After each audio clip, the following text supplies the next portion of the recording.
I'm Alex McInnes. This is my audience.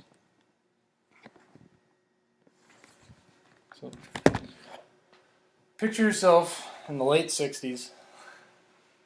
Muscle cars roaring up the streets and highways. GM, Ford, and Mopars all competing for a top spot in drags races, NASCAR, and road race courses. One car that stands out in my mind is the Chevy Corvette. And today I'm going to share with you how it came into production and all its generations. So now that I shared what I'm going to talk about today, let's jump right into the birth of Corvette. So in 1950, GM was in pretty much every market except the sports car one. And the likes of Jaguar and Triumph and MG pushed GM to want to be in that market. So in the fall of 1951, Harley J. Earl wanted to design an open sports car for around $2,000. He turned this over to Robert F. McLean, who put it all together and used off-the-shelf Chevy parts. Chassis and suspension were basically a 1952 Chevy sedan, and the motor was the same inline six, but with higher compression ratio, 3 deuces, and more aggressive cam. They backed it with a Power Glide instead of a 3-speed because they thought that this new motor put out too much horsepower for the 3-speed. The concept car was basically for the 1953 New York Auto Show. Ed Cole, the chief designer, saw it before it went to the show and decided to put it in production. But first he needed to name it, so he called his good friend Myron Scott, founder of the All-American Soapbox Derby, and he suggested Corvette. Cole loved it, put it in production June 30th, 1953 in Flint, Michigan. So now that I've shared with you how the Corvette came into production, let's jump into the early generations. The C1 first generation Corvette was introduced in 1953, cost around $3,500. The most significant piece of Chevy history and the C1, what came in 1955 when they introduced the small block V8. In 1956, they started racing the Corvette, and for the first time, we put a 3-speed manual behind it. In 1963 came the next generation, the C2s, called the Stingray. And 1963 split window coupe is one of the most desired Corvettes among collectors. And Zora Octis Duntov actually designed a new chassis for this Corvette and made it a lot more sports car feel. 63 also brought the Z06 race pack. And in 65 came another piece of Chevy history when the big block 396 was introduced. A year later, it would be replaced by the 427, and in 67, the L88 Race 427 came out. Only 20 produced, and it's one of the most sought after Corvettes today.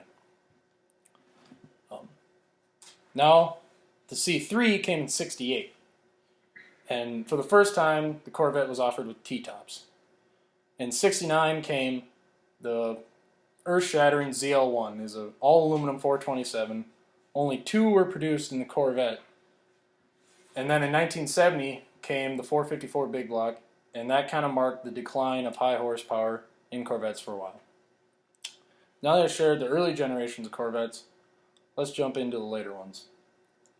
In 1984, the C4 was introduced, and it was one of the most awaited announcements of the Corvette because there's no 1983 Corvette due to the new factory being built in Bowling Green, Kentucky, which they're still made there today.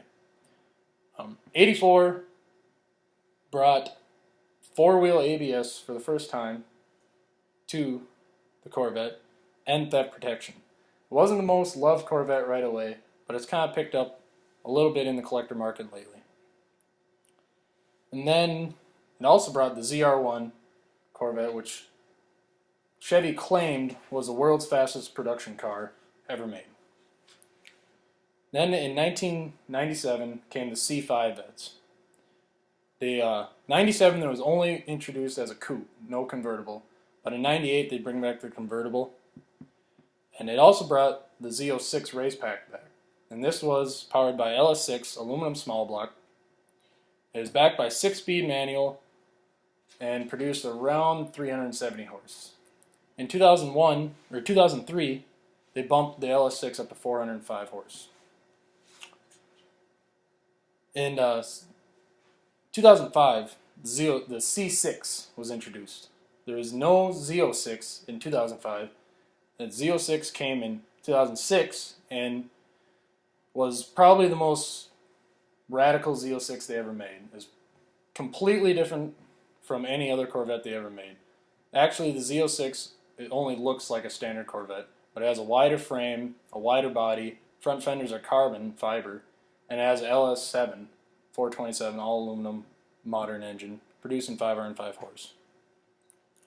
And then in 2009, they introduced the ZR1, most powerful Corvette that was ever made, first one to break 200 miles per hour, producing 638 horse. Now, in 2014, they introduced the newest generation, the C7s. The C7 was the first Corvette to bear the Stingray name since 1976. This was powered by an LT4 450 horse motor backed by either a 7-speed manual or a 7-speed automatic. With features like active red matching and dual mode selecting, it's one of the most technologically advanced cars that Chevy has ever made. So today I shared with you how the Corvette came into production and all its generations. I hope that you guys learned some interesting information about a very cool car, and I thank you for your time.